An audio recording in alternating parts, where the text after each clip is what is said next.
ট্রেনের ছাদে বাড়ি ফিরছে মানুষ। সরকারের জিরো টলারেন্সে এবারের ঈদ যাত্রা ছিল স্বস্তি, দাবি স্বরাষ্ট্র উপদেষ্টার।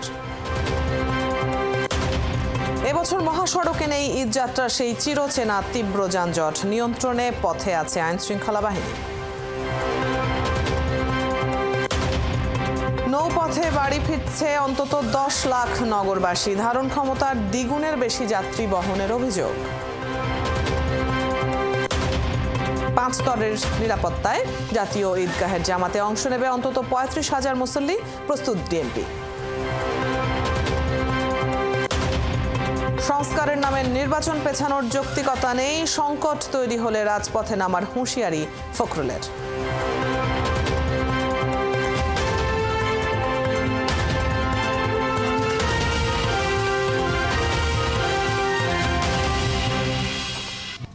স্বাগত সংবাদ সংযোগে, সাথে আছি আমি রুবাইয়া তদিতি। শুনছিলেন প্রধান শিরোনাম, এবারে পুরো খবর।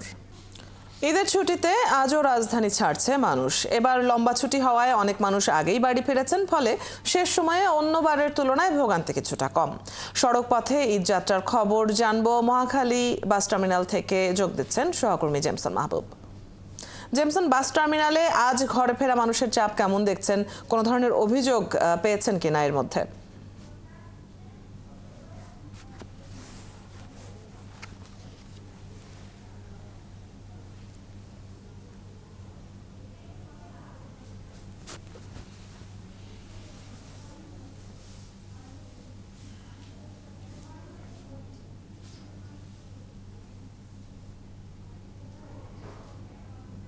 কিন্তু এখন মহাখালী বাস টার্মিনাল আপনি যদি দেখেন যে মহাখালী বাস টার্মিনালে যাত্রীদের চাপ একটু বেশি, কিন্তু যেই চাপটা আসলে গত ঈদের যে চাপটা সেটা কিন্তু আসলে সেরকম চাপ নেই। বলা যায় যে আপনার যে সাপ্তাহিক ছুটির সময়, কারণ মহাখালী থেকে ম্যাক্সিমাম গাড়িগুলো যায় হচ্ছে ময়মনসিং, জামালপুর, হচ্ছে আপনার যে খুব ময়মনসিং এই অঞ্চলগুলোতে কিন্তু আসলে যাতায়াত করে যাত্রীরা, এবং সেই কারণে এখানে কিন্তু অগ্রিম টিকিটের কিন্তু খুব একটা যাত্রী নেই। এখানে কিন্তু সবাই কিন্তু ঠিক যে 120 কিলোমিটার, ধরেন ঢাকা টু ময়মনসিংহের দূরত্ব 120 কিলোমিটার, সেই জায়গাটি কিন্তু তারা যাচ্ছে এবং টিকিট কেটেই তারা তাদের গন্তব্যে পাড়ি জমাচ্ছে। তো সেক্ষেত্রে চাপ কিন্তু থাকে, ঈদের মধ্যে চাপ থাকে, কিন্তু আজকে রমজান মাসের শেষ দিকে একেবারে ঈদের খুব কাছাকাছি সময়ে যে চাপ দিকে বলছে সেটি কিন্তু একেবারে নেই। অনেক কাউন্টার কিন্তু এখন পর্যন্ত ফাঁকা রয়েছে, এবং বাড়তি ভাড়ার ব্যাপারেও কিন্তু আমরা অভিযোগ শুনিনি, এবং যেই ভাড়া করছে যে সাধারণ যাত্রীরা বলা হচ্ছে যে অনেক ভাড়া নিচ্ছে, সেই ভাড়াটা আসলে আমরা শুনছি। আমরা একটু কথা বলি কাউন্টারের সাথে। কেমন যাত্রীর চাপ? কেমন যাত্রীর চাপ? মোটামুটি আছে, ঈদ উপলক্ষে যে যেরকম একটা চাপ হলো, তো সেই চাপটা নেই। আর ভাড়ার ব্যাপারে কেমন? ভাড়াটা আপনার কোন হিসেবে ভাড়া নিচ্ছে? আমাদের রেগুলার ভাড়া, যে ভাড়াটা সবসময় আমরা নিয়ে থাকি সেই ভাড়াটি আমরা এখন নিচ্ছি। যাত্রীরা অভিযোগ করে বাড়তি ভাড়ার ব্যাপারে? না, আমাদের ব্যানারের ক্ষেত্রে কোনো অভিযোগ নেই এখন পর্যন্ত। বিভিন্ন জায়গা থেকে আসছে ভিজিট, এখানে আমাদের কাউন্টার থেকে ওনারা সন্তুষ্ট হয়ে গেছে আমাদের সার্ভিসে। যাত্রীদের কথা বলি, এখানে যাত্রী রয়েছে, আপনারা কি টিকিট কেটেছেন? টিকিট কাটছেন? আচ্ছা, ভাড়া কেমন? ভাড়া তো জানি না, আমি জানেন না। আপনি কি টিকিট কাটছেন ভাই? কাটতেছেন, ভাড়া কেমন? ভাড়া আগের মতোই 50 টাকা মনে বাড়তে। এখন খুব সম্ভবত এরা ডাইরেক্ট টিকিটের ভাড়া রেখেছে। আমি যে মাঝপথে নামবো ওই ভাড়াটা আর দিতে। এরকম যাত্রী কিন্তু বলছে যে আপনার ভাড়া নিয়ে অভিযোগ কিন্তু খুব একটা নেই, কারণ এবার নির্বাহী ম্যাজিস্ট্রেট রয়েছে, বিআরটি এর ভ্রাম্যমাণ আদালত রয়েছে, এবং আইন শৃঙ্খলা বাহিনীর সদস্য, সব কিছু মিলিয়ে এই যাত্রাকে নির্বিঘ্ন করতে, যা একেবারে জঞ্জাল মুক্ত করতে এবং মানুষকে নির্বিঘ্নে ঘরে পৌঁছে দেওয়ার জন্য যা আয়োজন করে সব কিছু করছে। এবং সেটি কিন্তু উপদেষ্টা গাবতলীতে বলেছিলেন আমাদের সাথে যে এই যাত্রা নির্বিঘ্ন করতে যা করণীয় সব কিছু করছে, এবং সমস্ত ডিপার্টমেন্ট একসাথে কাজ করছে বলে এবার ঈদযাত্রা অনেকটা প্রশান্তির ঈদযাত্রা হয়েছে বলে এমনটা মনে করছেন সংশ্লিষ্টরা। জেমসন, অন্যান্য বারের তুলনায় বেশ স্বস্তির কথা আমরা এবার শুরু থেকেই জানছিলাম। ধন্যবাদ এখনকার খবরগুলো জানিয়ে দেওয়ার জন্য। মহাখালী বাস টার্মিনাল থেকে সহকর্মী জেমসন মাহবুব যুক্ত ছিলেন এতক্ষণ। ঈদ উপলক্ষে মহাসড়কে যানবাহনের চাপ কিছুটা বাড়লেও যানজট না থাকায় ঈদ উদযাপনে নিরাপদে বাড়ি ফিরছে মানুষ। তবে কোথাও কোথাও বাড়তি ভাড়া আদায়ের অভিযোগ রয়েছে। মহাসড়কে যানজট নিয়ন্ত্রণে কাজ করছে আইনশৃঙ্খলা বাহিনীর সদস্যরা। সহকর্মীদের তথ্য ও ছবিতে প্রতিবেদন। পরিবারের সাথে ঈদের আনন্দ ভাগ করে নিতে গণপরিবহনের পাশাপাশি ব্যক্তিগত যানবাহনে বাড়ি ফিরছে উত্তর ও দক্ষিণাঞ্চলের মানুষ। আর তাই ঈদ যাত্রার শেষ মুহূর্তেও যানবাহনের চাপ রয়েছে সিরাজগঞ্জের যমুনা সেতু পশ্চিম সংযোগ মহাসড়কে। এদিকে ঢাকা টাঙ্গাইল যমুনা সেতু মহাসড়কে সকাল থেকে ঘরমুখো মানুষের ভিড় থাকলেও যানজট দেখা যায়নি।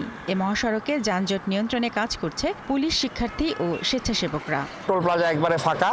এলেঙ্গা থেকে নলকা পর্যন্ত সেতু হয়ে আমাদের বাংলাদেশ সেতু কর্তৃপক্ষের আওতাধীন যে রাস্তা এবং সেতু সম্পূর্ণ যানজটবিহীন, কোনো যানজট নেই এবং স্বস্তিতে মানুষজন ঈদে ঘরমুখো মানুষ বাড়ি ফিরছে। সাভারের সড়কগুলোতেও নেই যাত্রী বা পরিবহনের চাপ। সকাল থেকে প্রায় ফাঁকা ঢাকা আরিচা মহাসড়ক। অপরদিকে নবীনগর চন্দ্রা মহাসড়কের বাইপাইল পয়েন্টে যাত্রীদের উপস্থিতি থাকলেও নেই তেমন চাপ।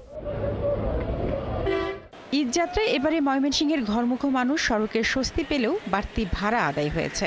বিভিন্ন স্থানে আইন শৃঙ্খলা রক্ষাকারী বাহিনীর সদস্যরা থাকলেও এর মধ্যে কৌশলে যাত্রীদের কাছ থেকে অতিরিক্ত টাকা নিয়েছে শ্রমিকরা। ঈদের আগে ভাড়া হলো 650 করে, আর এখন ঈদের সময় ভাড়াটা একটু বেশি। রিজার্ভ দিয়ে আর সিএনজি দিয়ে 2000 টাকা নিচ্ছে। নর্মালি ভাড়া কিন্তু 100 টাকা, বাড়তি ভাড়া কিন্তু 100 টাকা নিচ্ছে। লম্বা ছুটি পাওয়ায় আগেভাগে স্বজনদের সাথে ঈদ করতে চলে গেছেন বহু মানুষ। এতে গাজীপুরের ঢাকা ময়মনসিংহ ও ঢাকা টাঙ্গাইল মহাসড়ক সকাল থেকে অনেকটাই ফাঁকা। সকাল থেকে ঢাকা মাওয়া এক্সপ্রেসওয়েতে যানবাহনের কিছুটা চাপ রয়েছে। তবে 7টি বুথে টোল আদায়ের মাধ্যমে দ্রুত যানবাহন পারাপার করছে কর্তৃপক্ষ, আর এতে খুশি যাত্রীরা।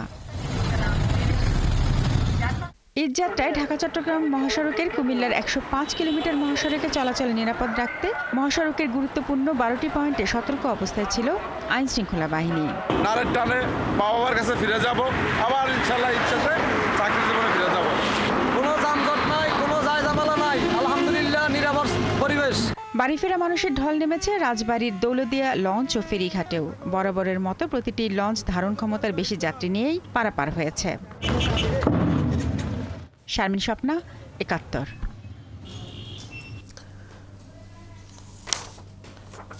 সরকারের জিরো টলারেন্স নীতির কারণে এবছরের ঈদ যাত্রায় স্বস্তি আছে বলে মন্তব্য করেছেন স্বরাষ্ট্র উপদেষ্টা। সকালে কমলাপুর রেলওয়ে স্টেশনে এসে তিনি বলেন, এবছর রেলে ঈদ যাত্রা ছিল দুর্নীতি ও কালোবাজারি মুক্ত। এর ফল পেয়েছে সাধারণ মানুষ।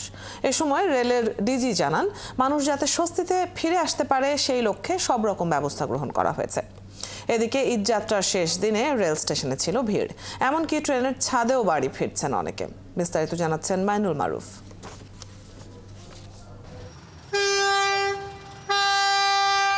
ঈদযাত্রার শেষ দিনে ট্রেনের ছাদে ছিল মানুষের ঢল। বাড়ি যাবার প্রবল ইচ্ছার কাছে পাত্তা পায়নি দুর্ঘটনার ঝুঁকি। যাইতে পারলে হইছে, কারণ অনেক হ্যাপি, কারণ অনেকদিন পর যাইতেছি দেশে। যেতে তো হবেই, সবার একটা ঈদের আনন্দ আছে। কষ্ট করলেও আমাদের মনে কোনো কষ্ট নাই। ঈদ যাতে আমরা বাড়ি করতে পারবো, পোলাপান নিয়ে এই শান্তি। বাড়ির ফ্যামিলির সাথে ঈদ করতে হবে ভাই, এটাই জরুরি। তবে পরবর্তীতে অন্য ট্রেনগুলোর ছাদের যাত্রী নামিয়ে দেওয়া হয়, আর এতে একটু দেরি করে ছাড়ে দুটি ট্রেন। এসবের মাঝে রেলপথে ঈদযাত্রাকে স্বস্তিদায়ক বলছেন যাত্রীরা। আমাদের সাথে ঈদ করলে একটা মুহূর্ত অনেক ভালো লাগে। আপনজনের সাথে ঈদ কাটাবো, দেন একটু ঘোরাঘুরি করব। ঈদের ছুটি কাটানোর জন্য যাচ্ছি। এবার রেলযাত্রাটা খুব ভালো। যে ঈদের আগের দিন এত কষ্ট করে যাচ্ছে, এটা শুধুমাত্র পরিবারের জন্য। আর ঈদ মানেই হচ্ছে পরিবার, সবার সাথে একসাথে ঈদ করতে পারবো, আনন্দ করতে পারবো। এদিন কমলাপুর স্টেশনে এসেছিলেন স্বরাষ্ট্র উপদেষ্টা ও রেলের মহাপরিচালক। যাত্রীদের সাথে কুশলাদি বিনিময়ের পাশাপাশি ঈদযাত্রার খবর নেন তারা। পরে স্বরাষ্ট্র উপদেষ্টা গণমাধ্যমকে জানান, সরকারের জিরো টলারেন্স নীতির কারণে ঈদযাত্রায় স্বস্তি। এই পদক্ষেপে আমাদের ছিল জিরো টলারেন্স, কোনো রকমের দুর্নীতি আমরা প্রশ্রয় দিব না, এবং আমাদের যে কর্মকর্তা কর্মচারী আছে রেলে তাদেরও ইনস্ট্রাকশন দেওয়া হয়েছিল তারা যেন ঠিক মতো তাদের দায়িত্বটা পালন করে। এদিকে রেলের মহাপরিচালক জানান, মানুষ যাতে স্বস্তিতে বাড়ি আসতে পারে সেই লক্ষ্যে সব রকম ব্যবস্থাপনা গ্রহণ করা হয়েছে। যে সমস্ত যাত্রী ছাদে উঠছে তাদেরকে আমরা নামিয়ে দিছি এবং নামে তাদেরকে টিকিট করাইয়ে তারপরে আমরা ট্রেনের ভিতরে তাদেরকে দিচ্ছি, তারা নিরাপদে যেতে পারে, কোনো অ্যাক্সিডেন্ট না হয়। আজ অনলাইনে বিক্রি হচ্ছে রেলের 8 তারিখে ফিরে আসার টিকিট, আর সোমবারে বিক্রি হবে 9 তারিখের টিকিট। মাইনুল মারুফ, 71, ঢাকা। এবছর ঈদে 10 লাখ যাত্রী নৌপথে ভ্রমণ করেছে বলে জানিয়েছেন স্বরাষ্ট্র উপদেষ্টা জাহাঙ্গীর আলম চৌধুরী। লঞ্চে অতিরিক্ত ভাড়া নেয়ার অভিযোগ পাওয়া যায়নি বলেও জানান তিনি। দুপুরে সদরঘাটে ঈদে নৌযাত্রা ব্যবস্থা পরিদর্শনে যেয়ে এসব কথা বলেন তিনি। এদিকে প্রিয়জনের সাথে ঈদ করতে আজও নৌপথে রাজধানী ছাড়ছে মানুষ। সদরঘাটে সকাল থেকেই ঘরমুখো মানুষের ভিড় দেখা গেছে। ঈদযাত্রার শুরুতে খুব বেশি চাপ না থাকলেও গত বৃহস্পতিবার থেকে চিরচেনা রূপে ফিরেছে সদরঘাট। ঈদকে কেন্দ্র করে আবারও সরগরম হয়ে উঠেছে লঞ্চ টার্মিনাল এলাকা। ঘরমুখো মানুষের চাপ সামলাতে বিশেষ সেবাও চালু করেছে লঞ্চ মালিকরা। পদ্মা সেতু চালু ও সড়ক যোগাযোগ ব্যবস্থার উন্নতি সহ নানা কারণে নৌপথে বেশ কয়েক বছর ধরে যাত্রীর খরা ছিল। সে চিত্র বদলে যাওয়ায় খুশি লঞ্চ মালিকরা। দর্শক, প্রধান উপদেষ্টার চীন সফর নিয়ে বাংলাদেশ ফরেন সার্ভিস একাডেমিতে একটি সংবাদ সম্মেলন চলছে। আমরা সরাসরি যুক্ত হচ্ছি সেখানে। বরণ করে নেওয়া হয়েছে। প্রেসিডেন্ট তিনি গ্রেট হল থেকে বাইরে এসে দাঁড়িয়েছিলেন আমাদের প্রধান উপদেষ্টা প্রফেসর মোহাম্মদ ইউনূসকে স্বাগতম জানানোর জন্য। তিনি সাধারণত গ্রুপ ফটো তোলেন না, কিন্তু আমাদের জন্য তিনি সেই এক্সেপশনটা করেছেন। আমাদের সবাইকে নিয়ে হাসি মুখে ছবি তুলেছেন, যেটা খুব বিরল। 3 নম্বর হচ্ছে তিনি বৈঠকের সময় তার নোট বাদ দিয়ে লিখিত নোটের বাইরে গিয়ে উনি স্মরণ করলেন ফুজিয়ানের গভর্নর থাকার সময় তিনি ক্ষুদ্র ঋণ বা মাইক্রো ক্রেডিট অধ্যয়ন করেছেন, প্রয়োগ করেছেন সেই প্রদেশের দারিদ্র বিমোচনের জন্য। এই যে আমাদের প্রধান উপদেষ্টার যে ফিলসফি তিনি গ্রহণ করেছেন, এটা শুনে আমরা সকলে আপ্লুত বোধ করেছি। এবং এই যে frank admission that he benefited from our chief adviser, এটা একটা বিরল ব্যাপার আমাদের জন্য। আর শেষ কথাটি বলে আমি আশিককে দেব, সেটা হচ্ছে রোহিঙ্গার বিষয়। আমরা সে প্রধান উপদেষ্টা বিষয়টি তুলেছেন এবং চীন তার সর্বাত্মক সহযোগিতা দেবে এবং পরিষ্কারভাবে চীন বলেছে যে রিপ্যাট্রিয়েশনের ব্যাপারে তারা তাদের সাধ্যমতো সকল রকম চেষ্টা করবে। এটা আমাদের জন্য একটা বড় পাওয়া ছিল। আপনারা প্রেস স্টেটমেন্টের এর প্রতিফলন দেখতে পাবেন। আপনাদের অনুমতি নিয়ে আমি এখন আশিক, আমাদের বিডার এবং বেজার এক্সিকিউটিভ চেয়ারম্যান আশিক চৌধুরী মোহাম্মদ আসিফকে ফ্লোর দিচ্ছি। ধন্যবাদ। আমি একটু ডিটেইলে কথা বলবো, যেহেতু ইনভেস্টমেন্টটা আমাদের একটা কোর এজেন্ডা ছিল। এবার আমাদের নতুন যে সম্পর্কটা হবে চায়নার সাথে, সেই সম্পর্কটার ক্ষেত্রে আমরা চাচ্ছি যে সম্পর্কটা আসলে একটা দ্বিপাক্ষিক বেনিফিশিয়াল, মিউচুয়ালি বেনিফিশিয়াল রিলেশনশিপ হোক, যেখানে চায়না আমাদের থেকে বেনিফিট করবে, আমরাও চায়না থেকে বেনিফিট করবো। তো আপনারা শুনেছেন যে আমরা প্রায় 100-র বেশি কোম্পানি ওখানে আমাদের সাথে দেখা করেছিলেন বিভিন্ন ডিফারেন্ট সেট আপে, এবং এরা কিন্তু সবাই কোম্পানির সিইও, প্রেসিডেন্ট, চেয়ারম্যান। আমরা সিনিয়র লেভেল ম্যানেজমেন্টের কথা বলছি না, ওই কোম্পানির যারা একেবারেই টপ, আইদার সে ওই কোম্পানির মেইন শেয়ার হোল্ডার অথবা সেই কোম্পানির সিইও, এরকম লোকজন এসেছিলেন আমাদের সাথে দেখা করতে। আমরা 4 ভাগে ওনাদের সাথে দেখা করেছিলাম। প্রথমটা ছিল আমরা একটা সেমিনার করেছিলাম যে ওয়াই বাংলাদেশ, সেটাকে পোর্ট্রে করার জন্য। আর তারপরে সুইচ করতে হবে, এইদিকে আসছেন স্যার।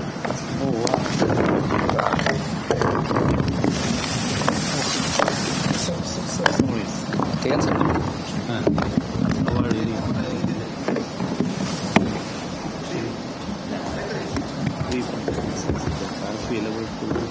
ঠিক আছে, হ্যাঁ, I think it's fine.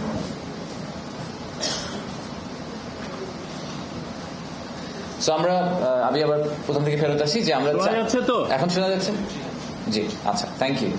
So আমরা প্রায় 100-র বেশি কোম্পানির সাথে দেখা করেছিলাম এবং সেখান থেকে যারা প্রতিনিধিত্ব করেছিলেন তারা সবাই আসলে ওই কোম্পানির আইদার প্রেসিডেন্ট, সিইও অথবা চেয়ারম্যান। সো ওনারা আইদার কোম্পানিটাকে ওন করেন বা মেইন শেয়ার হোল্ডার অথবা এই কোম্পানিটাকে এখন চালাচ্ছেন। তো এই কোম্পানিদের সাথে আমরা 4টা ভাগে দেখা করেছিলাম। প্রথম একটা সেমিনার করেছিলাম আমরা ওনাদের সাথে যে ওয়াই বাংলাদেশ, যেখানে আমাদের প্রধান উপদেষ্টা একটা ভাষণ দিয়েছিলেন, সেই সাথে আমি একটা প্রেজেন্টেশন করেছিলাম যে অ্যাকচুয়াল ফ্যাক্টস অ্যান্ড ফিগার্স দিয়ে প্রুভ করার জন্য যে আসলে Bangladesh is open for business এবং এখন বাংলাদেশ ইনভেস্ট করার জন্য একটা খুবই ভালো ডেস্টিনেশন। আর তার সাথে আমরা যেটা বলার চেষ্টা করেছি যে আমরা খুব রিসেন্ট টাইমে ইন্টারিম গভর্নমেন্ট আসার পরে আমরা কি ধরনের রিফর্ম ইনভেস্টমেন্ট ক্লাইমেট নিয়ে করছি, যদি বিনিয়োগে যাতে সুবিধা হয়, ওনাদের বাংলাদেশে আসে ল্যান্ড করার জন্য যাতে যে গ্রাউন্ড ওয়ার্কটা তৈরি করা হচ্ছে সেটা ওনাদেরকে কিভাবে বেনিফিটেড করবে। দ্বিতীয়, তৃতীয় এবং চতুর্থ 3টা রাউন্ড টেবিল ছিল। প্রথম রাউন্ড টেবিলটা ছিল ইনফ্রাস্ট্রাকচার এবং এনার্জি নিয়ে, যেহেতু এই 2টা এরিয়া আমাদের জন্য খুবই ইম্পর্টেন্ট, ফাউন্ডেশনাল স্পেস, যে ফাউন্ডেশনের উপর বেস করে বিজনেসটা গ্রো করবে। তারপরের রাউন্ড টেবিলটা ছিল ম্যানুফ্যাকচারিং নিয়ে, আর লাস্ট রাউন্ড টেবিলটা ছিল 3 Zeros নিয়ে, সোশ্যাল বিজনেস যেটাকে বলি আমরা। তো যেসব কোম্পানি এসেছিল তাদের কয়েকটার আমি নাম বলছি আপনাদের জাস্ট রেফারেন্সের জন্য। CCECC, China railway, Chinese overseas investment, power China, CRBC, internet plus, Hisense, SUS, এদের সবার রেভিনিউ যদি আপনি যোগ করেন, অ্যানুয়াল রেভিনিউ প্রায় আমাদের টোটাল জিডিপি সমান হবে সম্ভবত। তো বিভিন্ন এরিয়া নিয়ে কথাবার্তা হয়েছে, ইনফ্রাস্ট্রাকচার নিয়ে কথাবার্তা হয়েছে, রিনিউয়েবল এনার্জি নিয়ে কথা হয়েছে, ওয়েস্ট টু এনার্জি যে বিভিন্ন প্রজেক্ট নিয়ে আমরা কাজ করছি সেগুলো নিয়ে কথা হয়েছে। AI এবং টেকনোলজি একটা বড় থিম ছিল আমাদের ডিসকাশনের, কিভাবে আমরা আমাদের ইয়াং ওয়ার্কফোর্স যারা আছেন, আমাদের ইউথ আছেন, তাদেরকে এই AI এবং টেকনোলজি সাইডে চায়না যেহেতু অনেক এগিয়ে গেছে, সেখান থেকে আমরা কিভাবে বেনিফিটেড হতে পারি।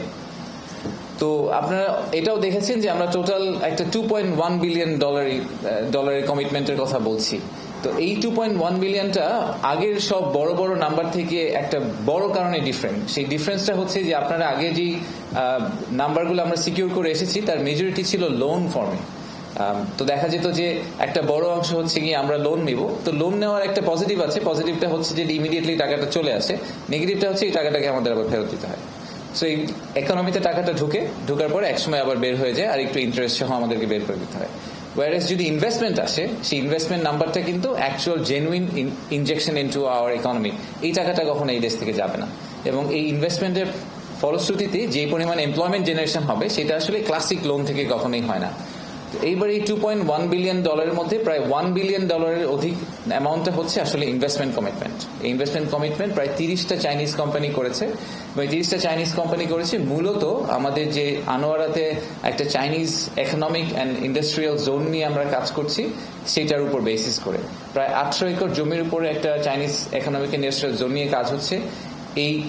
এই জোনটার কনভারসেশন অনেক আগে শুরু হয়েছিল, বাট 2022-এর পরে এটা নিয়ে আর কোনো প্রোগ্রেস হয়নি। লাস্ট 3 মাসে আমরা সিগনিফিক্যান্ট প্রোগ্রেস করেছি চাইনিজ আমাদের কাউন্টার পার্টির সাথে, এবং অনেকগুলো বড় বড় ডিসিশন সরকার নিয়েছে এবং তাদের সাথে একটা নেগোসিয়েশনে এসেছে, যেটার কারণে তারা এখন খুবই কনফিডেন্ট ফিল করছেন যে এই বছরের কোনো একটা সময় আমরা ওইটার কনস্ট্রাকশন শুরু করব। জায়গা ইয়ারমার্ক করা হয়ে গেছে, জমি অধিগ্রহণ করা হয়ে গেছে, সো এখন আমরা কনস্ট্রাকশনে যাব, এবং ওইটার উপর বেসিস করেই কিন্তু চাইনিজ কোম্পানিরা আমাদের এখানে আসার কথা চিন্তা ভাবনা করছে।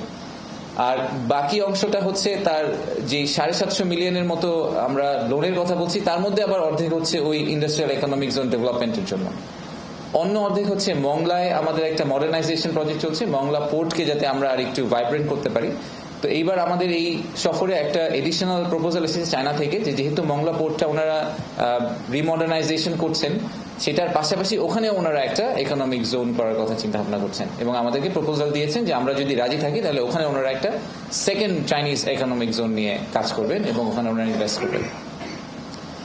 আর রাফলি 12% এসেছে গ্র্যান্টস ফর্মে, সেই প্রায় $250 মিলিয়ন মতো, সেটার মধ্যে 150 হচ্ছে টেকনিক্যাল অ্যাসিস্ট্যান্স, আর প্রায় $100 মিলিয়ন হসপিটালের জন্য। আপনারা এটা হয়তো শুনেছেন যে এবার হেলথ কেয়ার একটা বড় থিম ছিল, যেখানে আমরা ডক্টরদের ট্রেনিং থেকে শুরু করে অত্যাধুনিক হসপিটাল বাংলাদেশে তৈরি করা, এবং বাংলাদেশের টার্সিয়ারি যে হেলথ কেয়ারের ট্রান্সপোর্ট মুভমেন্টটা হয়, যেটা আমরা আসলে সাধারণত দেখি যে ইন্ডিয়া, থাইল্যান্ড ওদিকে যায়, চায়না এবার চেষ্টা করছে যে আমরা চায়নাতেও আমাদের এই হেলথ সাপোর্টটা তারা চায়না থেকে আমাদেরকে দেওয়ার চেষ্টা করবে। তো এই চাইনিজ ইকোনমিক জোনের ব্যাপারটা কিন্তু আমাদের জন্য একটা বড় ইনফ্লেকশন পয়েন্ট। আমরা অনেক দিন ধরে চায়নার ইনভেস্টমেন্টের কথা বলছি, এবং the depth Chinese investor pool has, এটা আমরা এবার গিয়ে আবার রিয়েলাইজ করেছি যে আমাদের we have barely scratch the surface. আসলে চাইনিজ ইনভেস্টরদের বাংলাদেশের ব্যাপারে অ্যাওয়ারনেস এখনো আছে, কিন্তু খুব স্বল্প পরিসরে আছে। আমাদের আসলে আরো হায়ার ফ্রিকোয়েন্সিতে চায়নাতে যেতে হবে। চায়না একটা ইটসেলফ ইজ এ কন্টিনেন্ট, যেখান থেকে আমাদের দেশের সবচেয়ে বেশি ইনভেস্টমেন্ট আসা সম্ভব, এটা নিয়ে আমার কোনো ধরনের সন্দেহ নেই। তো অলরেডি কিন্তু বেবজাতে আপনারা দেখেছেন কিছুদিন আগে নিউজ এসেছে যে অনেক ইন্টারেস্ট দেখিয়েছে। লাস্ট অগাস্ট থেকে এই মার্চ মাস পর্যন্ত 34টি চাইনিজ কোম্পানি ইনভেস্ট করার আগ্রহ দেখিয়েছে বেবজাতে, এবং সেই নাম্বারটা কমিটেড নাম্বার অলরেডি প্রায় $160 মিলিয়ন মতো। তো এই সার্চটা কিন্তু অলরেডি শুরু হয়ে গেছে। সো শর্ট টার্মে যখন তারা প্লাগ এন্ড প্লে চাচ্ছেন আমরা তাদেরকে বেবজা বলছি, যখন তারা 2 থেকে 3 বছরের লং টার্ম ভিউ নিচ্ছেন তখন আমরা তাদেরকে বলছি চাইনিজ ইকোনমিক জোন। সো আমাদের ভিশনটা কিন্তু ক্লিয়ার করতে হবে। আমাদের ভিশনটা হচ্ছে যে Bangladesh will convert into a manufacturing hub. হ্যাঁ, ওয়ার্ল্ডের ফ্যাক্টরি হিসেবে বাংলাদেশ আবির্ভূত হবে, এবং শুধুমাত্র বাংলাদেশের লোকাল মার্কেটকে টাচ করার জন্য চাইনিজ ইনভেস্টরদেরকে আমরা আসতে বলছি না। এখন আর আমরা বলছি আপনারা আসেন, আপনারা বাংলাদেশের লোকাল মার্কেট কেটার করেন, আপনারা 7 সিস্টার্সকে কেটার করেন, আপনারা নেপাল ভুটানকে কেটার করেন, এবং আমরা যেহেতু এখন একটা বেশ কয়েকটা পোর্টের দিকে এগিয়ে যাচ্ছি, আমরা মাতারবাড়িতে একটা ডিপসি পোর্ট করছি, আমরা চিটাগংয়ে একটা বে টার্মিনাল করার কথা বলছি। সো আমাদের পোর্ট কানেক্টিভিটি তৈরি হয়ে গেলে বাংলাদেশকে ম্যানুফ্যাকচারিং হাব হিসেবে এস্টাবলিশ করে আপনারা সাউথ ইস্ট এশিয়া এবং পোটেনশিয়ালি রেস্ট অফ দ্য ওয়ার্ল্ডে আপনারা এক্সপোর্ট করেন।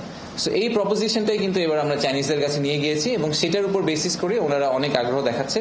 সো আমরা খুবই আশা করছি যে আমরা সামনে অনেকগুলা সিরিজ অফ ইনভেস্টমেন্ট দেখতে পাবো।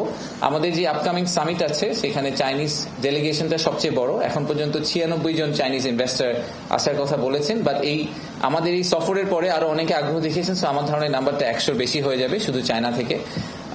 এবং এই on the back of the investment summit এপ্রিলের মাঝামাঝি চায়নার যে কমার্সের ডিজি আছেন মিনিস্ট্রি অফ কমার্সের, আমাদের সেক্রেটারি ইকুইভ্যালেন্ট, উনি প্রায় 15টি চাইনিজ ইনভেস্টরকে ইন্ডিপেন্ডেন্টলি নিয়ে আসার কথা প্রমিস করেছেন, যে উনি আসলে চিটাগংয়ের আনোয়ারা ভিজিট করবেন, বেশ কয়েকটা ইপিজেড ভিজিট করবেন, এবং ওনারা খুবই আশাবাদী যে যেহেতু স্যার যেটা বললেন যে প্রেসিডেন্ট থেকেও একটা গ্রিন সিগন্যাল পেয়েছেন, they really want to make a move on Bangladesh from industrialisation point of view. আমি এখানেই থামি, ধন্যবাদ। আর যদি কোনো প্রশ্ন থাকে আমরা স্যার বা আমরা নেওয়ার চেষ্টা করব।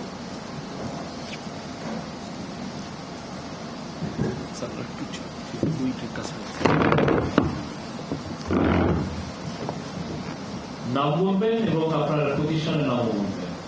আমি কামরুল সাহেব ইন্ডিয়ান বাংলায় কাজ করি। আমার প্রশ্ন হচ্ছে যে রোহিঙ্গা প্রত্যাবাসনে বলেছেন যে চীন সর্বোচ্চ সহযোগিতার আশ্বাস দিয়েছে, সেক্ষেত্রে সামনে বিমস্টেক সম্মেলন আছে, সে সম্মেলনে আমরা দৃশ্যমান কোনো উদ্যোগ এই বিষয়ে দেখবো কিনা, সেখানে মিয়ানমার জাতীয় সরকারের প্রধানের সাথে কোনো বৈঠকের সম্ভাবনা আছে কিনা, একই সাথে সেখানে আসলে মোদির সাথে বৈঠকের সম্ভাবনা এখন কি আছে কিনা। আপনার প্রশ্নের জন্য ধন্যবাদ। বিমস্টেকের আলোচ্য সূচিতে রোহিঙ্গা প্রসঙ্গটি নেই, সুতরাং আমরা ফর্মাল ডিসকাশনে সেটি আলাপ করার সুযোগ দেখছি না। কিন্তু সাইডলাইনে আমরা আসিয়ানের অন্যান্য সদস্যদের সঙ্গে বিষয়ে আলাপ করব। আসিয়ানের একটি রোল আছে এবং বিমস্টেকের একটি দেশ যেমন ধরুন থাইল্যান্ড, তারা তাদের দেশেও এটি একটি তারও এই সংকটের সমাধান চাইছে, সুতরাং তাদের সঙ্গে আমাদের মাননীয় প্রধান উপদেষ্টার সঙ্গে থাইল্যান্ডের প্রধানমন্ত্রীর বৈঠক হবে এবং সেই বৈঠকের আলোচ্য সূচিতে এই বিষয়টি থাকবে। ধন্যবাদ।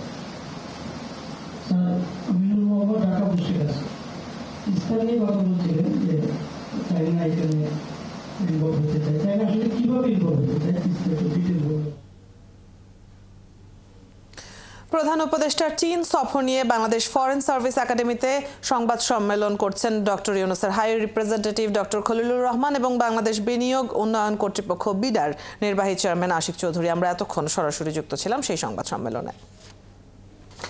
ঈদের প্রধান জামাতকে ঘিরে এবার জাতীয় ঈদগাহে 5 স্তরের নিরাপত্তা ব্যবস্থা নেওয়া হয়েছে বলে জানিয়েছেন ডিএমপি কমিশনার শেখ মোহাম্মদ সাজ্জাদ আলী। যে কোনো অপতৎপরতা প্রতিরোধে আইন শৃঙ্খলা বাহিনী প্রস্তুত আছে বলেও জানান তিনি।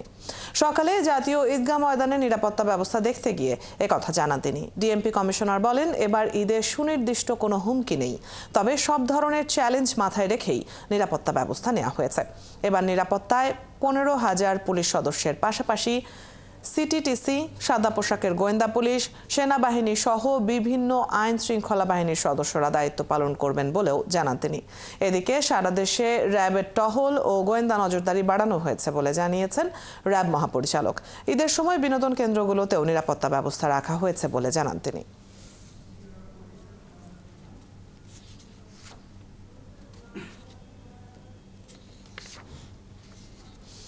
ঈদ জামাতের জন্য প্রস্তুত ঈদগাহ ময়দান। এবারও এখানে ঈদের প্রধান জামাত হবে। রাষ্ট্রপতি ও প্রধান উপদেষ্টা সহ অনেকেই এই ঈদ জামাতে অংশ নেবেন।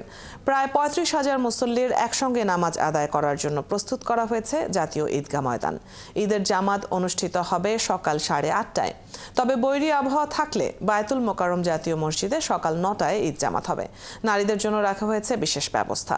পুলিশ ও র্যাবের পাশাপাশি আইন শৃঙ্খলা বাহিনীর সদস্যরা নিরাপত্তার দায়িত্বে থাকবে।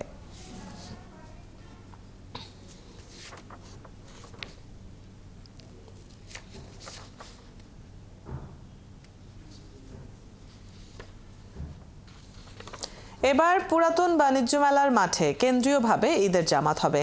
এর মধ্যেই প্রায় সব ধরনের প্রস্তুতি শেষ করা হয়েছে।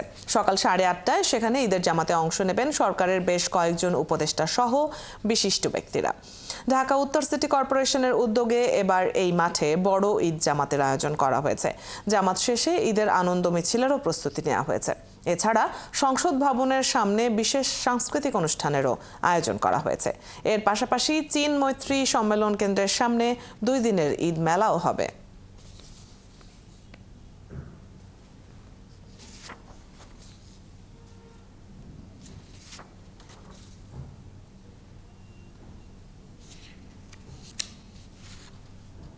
নির্বাচন নিয়ে সমস্যা তৈরি হলে আবারও বিএনপি রাজপথে নামার হুঁশিয়ারি দিয়েছেন দলটির মহাসচিব মির্জা ফখরুল ইসলাম আলমগীর।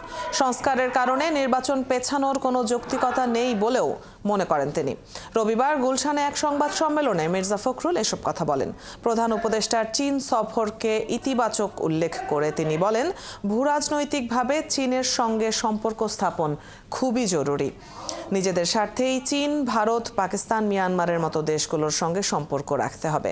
ফখরুল আলো বলেন, গণতন্ত্রের শত্রুকে ভারতে বসিয়ে রেখে নির্বাচন পেছালে আরও বেশি সংকট তৈরি করবে। ক্ষমতায় যাওয়ার জন্য নয়, জনগণের বৈধতার জন্য নির্বাচনের কথা বলছে বিএনপি। এ সময় এপ্রিলের মাঝামাঝি বিএনপি চেয়ারপারসন বেগম খালেদা জিয়া দেশে ফিরতে পারেন বলেও জানান দলটির মহাসচিব।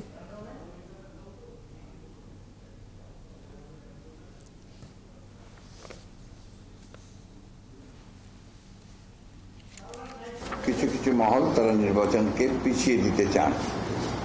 তাদের নিজেদের স্বার্থ থাকতে পারে, বিভিন্ন সমস্যা থাকতে পারে, সেই কারণে তারা এটা করতে চান, কিছুটা পিছিয়ে দেওয়ার জন্য নির্বাচনকে পিছিয়ে। সংস্কারের কারণে পেছানোর আমি কোনো যৌক্তিক কারণ খুঁজে পাই না। কারণ সংস্কারের মতো চলবে, আপনার নির্বাচনের মতো চলবে। দেখা যায় যে আপনার নির্বাচনের ব্যাপারে আপনার বিভিন্ন রকম সমস্যা তৈরি হচ্ছে। তো নির্বাচনটা তো দরকার জনগণের স্বার্থে, তাই না? সেই কারণে আমরা মনে করি যে ইন দ্যাট কেস আমাদেরকে আবার রাস্তায় রাখতে হতে পারে।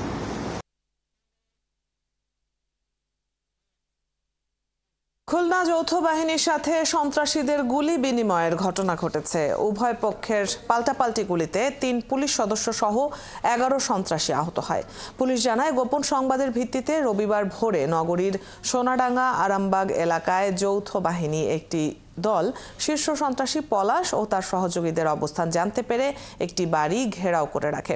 যৌথ বাহিনীর উপস্থিতি বুঝতে পেরে সন্ত্রাসীরা তাদেরকে লক্ষ্য করে গুলি চালায়। এ সময় যৌথ বাহিনী আত্মরক্ষার্থে পাল্টা গুলি চালায়। এ সময় উভয় পক্ষের গুলিতে 2 পুলিশ সদস্য সহ 11 জন গুলিবিদ্ধ হয়। যৌথ বাহিনী ঘটনাস্থল থেকে গুলি সহ অস্ত্র উদ্ধারের পাশাপাশি তাদের ব্যবহৃত 7টি মোটরসাইকেল জব্দ করে। আহত অবস্থায় সন্ত্রাসীরা পালিয়ে যাওয়ার সময় সন্ত্রাসী পলাশ, তার সহযোগী কালা লাবলু ওরফে রুবেল সহ 11 জনকে আটক করা হয়। পলাশ ও তার বাহিনীর বিরুদ্ধে খুলনা সদর ও সোনাডাঙ্গা থানা সহ একাধিক থানায় হত্যা, ধর্ষণ, অপহরণ, চাঁদাবাজি, দখল সহ শতাধিক মামলা রয়েছে বলে জানায় পুলিশ।